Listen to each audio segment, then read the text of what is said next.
Hey, James. Yeah, How's it going? real good. Hey, Hey, Jonathan. how you doing? Yeah, Alex. Hey. So you've got a scenario that you wanted to talk about and work with. So, we'll just run it through a couple of times and I'll stop you along the way and we'll have some conversation about it. Okay, great. Alex, thanks for sitting down with me. I wanted to bring up a situation around that user experience review that we've been looking to push through. I got some feedback from Andrew, and I know we're running a bit behind, so I went ahead and I took care of Andrew. I communicated with him. He's all set. I just want to let you know that we need to push things along, and I've done everything I can from my end to make things happen. Okay. I mean, sounds great. Sounds like, we're all set then, right? I mean, for the most part, yeah. We're pretty set, and can you just be sure to communicate to me so that I can keep track of things with Andrew as we're moving forward on this, because it's a really important project, and there's a lot of stakeholders around this one that care a lot about it. Yeah, I mean, that works for me. Okay, thanks. Okay, so Alex, let's actually start with you. How was it to receive this conversation from James? How are you feeling as he started talking? I mean, sounds fine to me in terms of me having a task, but it sounds like he's going to communicate with him, so I'm good. Okay. And was there any point in the conversation where you noticed that your reaction changed over the course of of what he was saying?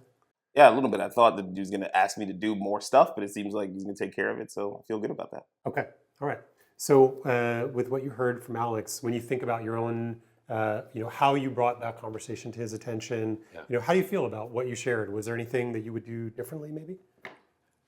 Hearing what he said, it makes me think that I maybe haven't set him up for success exactly. I'm noticing he's just saying like, okay, great, he's got it. And that's not really what I want out of this conversation. Okay. Not quite sure how to change that, but that's definitely coming forward for me. Okay, great. Yeah. So what is it that you want from the conversation? Let's start there before we try it again. Try it again. I mean, one, I want to make sure that Alex is aware of the situation. And I mean, I'd love for him to take more ownership of this project, of those reviews. And if I'm talking to you, maybe it's a little challenging, but I'd love to be real direct about falling behind on the deadlines and maybe build more accountability around that directly.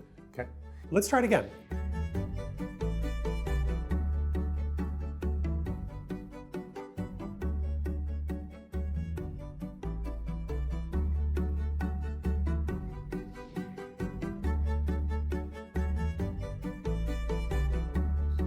Alex, thanks for coming in, sitting down. I wanted to talk about the user experience, the reviews that we have for those new features in engineering.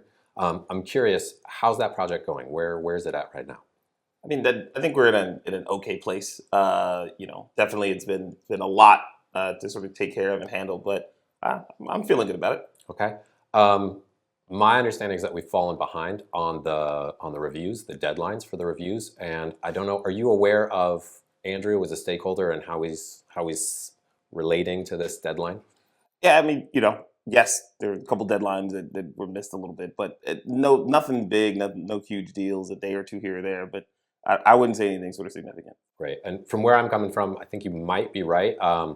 Andrew is, let's just say where I'm sitting in relation to Andrew's, I'm a little nervous because sometimes he can get really touchy about deadlines and so forth. And I'm curious, have you handled a really touchy stakeholder around a larger project before? No, not particularly, but normally I just send the information off. I'll send an email or something like that, and then kind of let the chips fall where they may. Okay.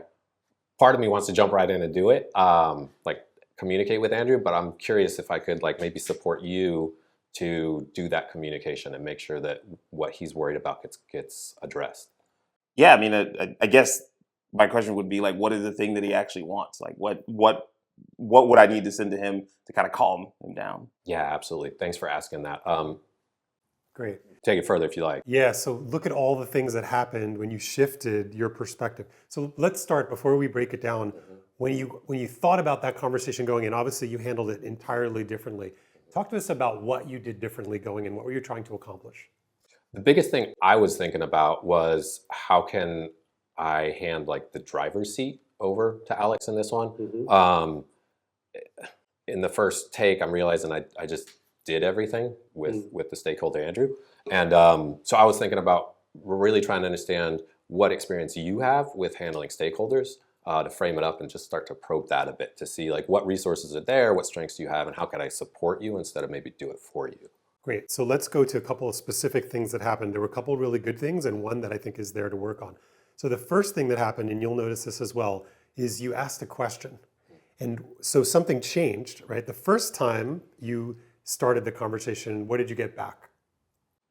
Yeah, okay, sure, basically. You got a fairly meaningless, okay, yeah, gotcha, right?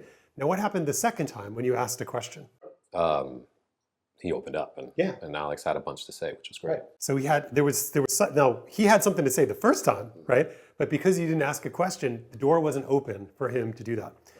Now let's flip to the other side because you made a really nice comeback. But did you notice in the middle of that conversation where you started to get your energy started to get a little bit bigger? Tell me about that moment and what you noticed as you were watching yourself talk.